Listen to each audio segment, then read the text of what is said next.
Can I start us?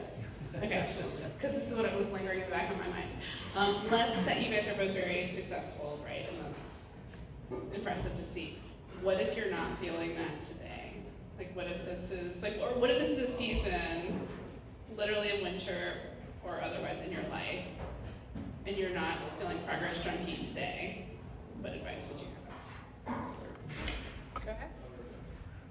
I mean, I think it starts with the gratitude and appreciation of where you are, and recognizing that, yeah, you might not be as maybe financially successful, you know, what exactly have in mind of what you're looking for, but you have a lot of other things that are going for you.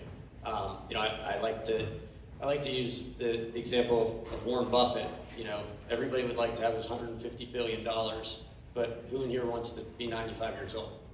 You know, I'm willing to bet he'd probably trade with every person in this room. You know, trade his life to have your age, your health, and your wealth, financial wealth. So, you know, you be grateful for what you have and then build off of that. And you're not going to, you know, if it is financial success, you're not going to go from struggling to pay your bills to being, you know, being able to fuel the life that you want overnight. It's going to take time, but it takes just small steps. And those incremental steps, that's literally the $7.50 or whatever it is. You know, I'm big on the minoring in the money and figuring out how to use money. Because when money's a stressor in life, it most definitely negatively impacts your life. And you want to get to the point where money isn't a stressor, but you don't want to obsess with money so that it becomes, you know, it controls your life. Yeah, that's great advice. First of all, I'd say if you're feeling that way, you are not alone. Everyone feels that way, and I know it probably doesn't help a whole lot in your specific situation, but just know that struggle and pain is the thing that typically changes people the most. It's either experiencing awe of something or experiencing pain, and those are the two things that help us to face what's really there. And for me, the times that I've experienced those moments of, oh, I'm not where I need to be right now. Either I'm so far behind and I start to beat myself up, or maybe it's a literal fact in front of me, like the numbers are not lying. Something needs to change here. I have experienced that time and time again. Those are doorways. Those are opportunities. That's when you get to make your next bold move. So, quick little stories. Years ago, I was feeling that way about my business, about being a mom. And I was in that same type of, you know, zone of feeling I was holding a lot of good things, and at the same time, I felt like I was missing it. I did not feel successful. I felt like, okay, if I really want, and my deepest desire was to help my children know what a truly rich life was. If I really wanted that, then I needed to know it myself. For me at the time, that meant I really wanted to read the Bible from start to finish, and I was really scared of it. So we're here talking about a rich life, right? For me, that's my foundation of a rich life. And yet I thought, I don't have a degree in theology. I don't know enough. I'm not a scholar. What if I fail? I can barely even get through reading my emails. I kept beating myself up about it. And then I laid in the kitchen one night, I wrote myself a note, and I said, you know all those things you've always wanted to do? You should go do them. Wrote the note, stuck it on a platform called Tumblr. It went viral. It's still going viral. It's been posted by celebrities all over the place. I won't name some of them because a lot of them are in trouble in life right now and they use it in the wrong way. But I was talking about something meaningful. You know all those things you've always wanted to do? You should, thank you, you caught me. You should go do them. So my encouragement to you is, if there is something that truly matters to you in the big picture, stay focused on that. Don't worry about anybody else's definition of success and take your first step. I've read the Bible many times over since, and it's changed the entire trajectory of my life and definitely my businesses.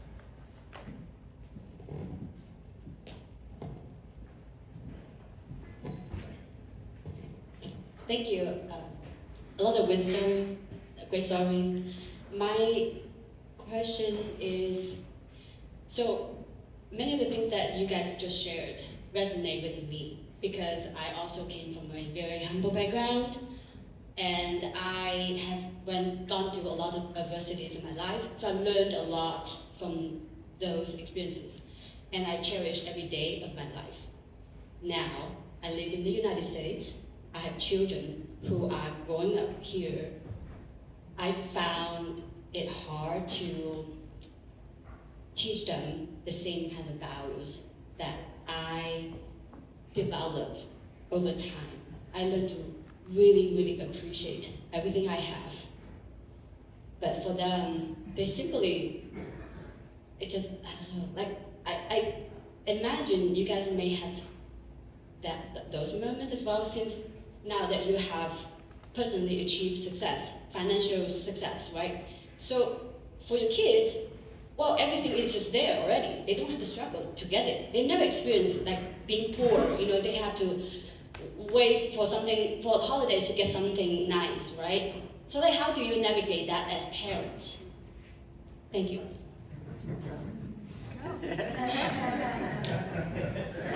I can very much relate, you know, because certainly growing up, where, as I said, every decision was a financial decision or a financial trade-off. My kids now do not have that at all, right? And so it's a continual conversation with them and sort of trying to teach them give them the experiences that I had and give them the understanding of the history of who we are as a family and sort of where our legacy is and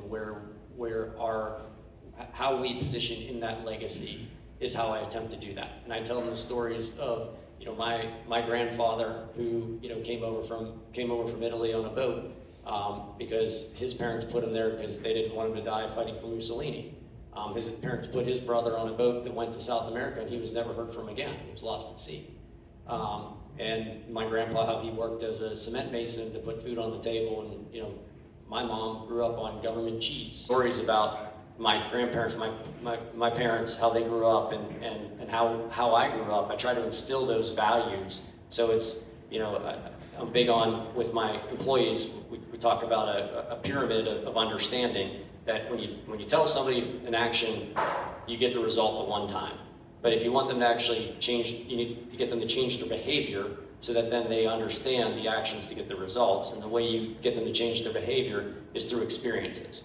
Well, my kids are not going to experience struggling to put food on the table or anything else. As a matter of fact, the other day, my one son decided it was a brilliant idea to take his RC car and drive it on the lake, and then kept taking it close because it was iced over, and then kept taking it closer and closer and closer to the edge till he eventually drove it into the lake and it flipped over. And they said, but Dad, it was only a $50 RC car. Well, that got a long conversation about, you know, are you kidding me? I would have done anything to have had a $50 RC car when I was your age. So, you know, try to give them the experiences, is at least what I do as a parent, is, you know, try to give them the background, understand where they are, to try to keep them grounded. But it's tough. I mean, our kids do not have the difficult life that we had or our parents had. And so, you know, sort of think about, how did you grow up and have the way you did? You know, your life was probably better than your parents' life. So what did your parents teach you? It's probably values. And so it's instilling those values and keeping your kids to carry on those values and understand the importance of the family values as they carry them on. Yeah, excellent advice. Thanks for sharing your story, by the way. I appreciate your courage in sharing. Stories shape us. And even though you might not see the fruit in your children right now, or anything that resembles fruit, I know what that's like too with my kids sometimes. Stories are like seeds, and they grow over time. And for me, similar things. My grandfather was a sharecropper, grew up with 11 brothers and sisters, and in LA, which is actually Lower Alabama. And that's what it's called. Thank you, XL Alabama. So he knew what poverty was, he knew what hard work was. He was disabled. He watched the girls under a tree while the other boys got to do the farming, and he grew a deep love for gardening. And that's how I got here. It's crazy to think of. But I am deeply changed because of his story. I didn't live the same life as him, but it mattered in my life. Your story matters in your kids' lives, for sure, and in ours. Thanks for sharing. I got a two-part question for each of you. What's put the biggest smile on your face in your personal lives and in your business lives? Laura, let's start with you. Oh, put me on the spot. You hand it off to Chris I did. first. It's my turn to be in the spotlight. What has put the biggest smile on my face in my personal and business life? Okay, my business answer is one of our core values was the power of one. And I remember so distinctly individual interactions I had with some of our customers. Those relationships that I got to build, and it might have been a really unhappy customer that was calling us to complain about something. I loved talking to them because deep underneath a complaint or even a compliment is a story, is a life. And so for me, seeing my team also get to use the gifts that they've been given to help change people one by one and then see this huge multiplication effect. Yeah, I love people. So that's definitely for me for business.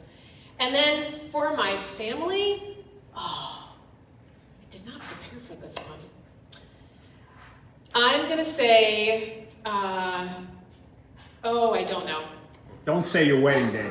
No, I'm not gonna say, I'll come back to it. Oh, Laura, I thought for sure we needed you to answer first. I don't wanna give you a fluffy answer, so I'm gonna give you a real answer. All right, on a professional level, it's a great question, Gene. I don't have any one moment that sticks out. I would say, when I look back and I think about my most happy moments professionally, it's typically with clients that are just unbelievably happy with what we've done. And so it's the handwritten notes of thank you, we couldn't possibly bought this home or done this without the help of you and your team. And just the getting that gratitude back to Laura and sending those text messages, getting those text messages from clients and handwritten notes and those kind of things of, helping them accomplish, getting into their dream home.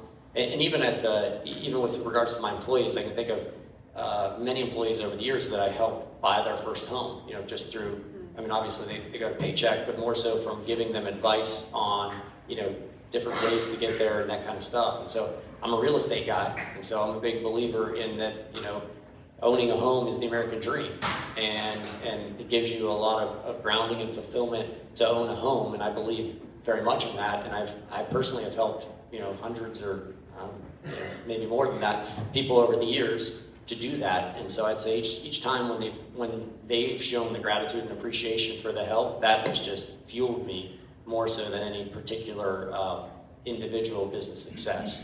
On the personal level, the birth of our twin boys, that was just the, absolutely, anybody who's a parent in here, seeing your kids being born, if you want to talk about an earth-shattering experience, at least it was for me, that was just absolutely mind-boggling to see that. And I think also just as they grew up, as they have grown up and they start becoming their own people and they start saying and doing things, and you sit there and at least I do, I always kind of don't have the aha moments anymore now. They're 13 years old and they're very opinionated and what have you, but when they were little and they went from being a baby to all of a sudden saying things that you're like, oh my gosh, I created that person who's their own person, who's saying and doing their own things and has their own thoughts and is going to make their own imprint or impact on the world.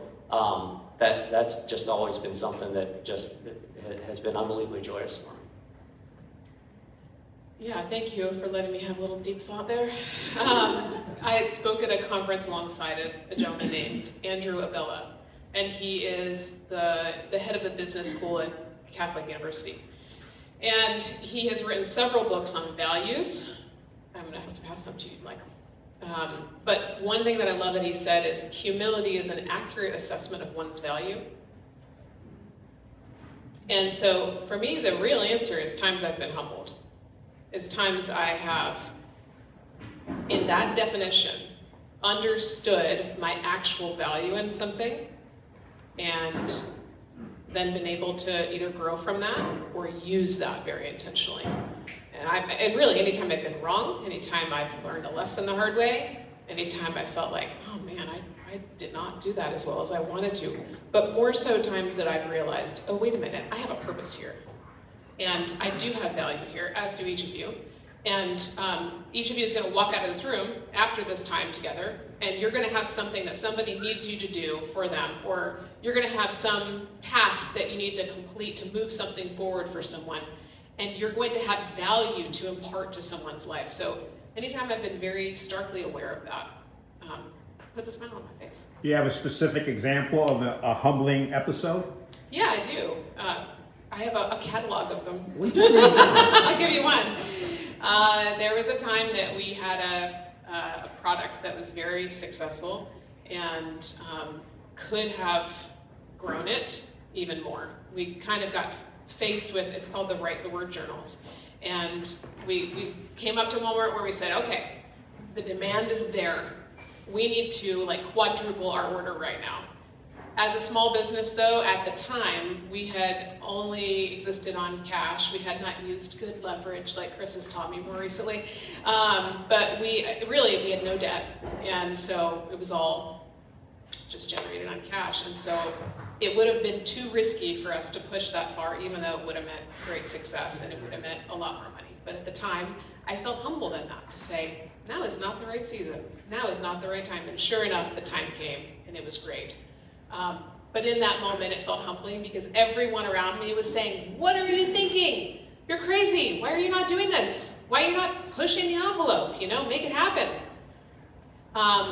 And that in the moment humbled me, just thinking, I don't look so great to the rest of the world right now. Or at least that was my perception.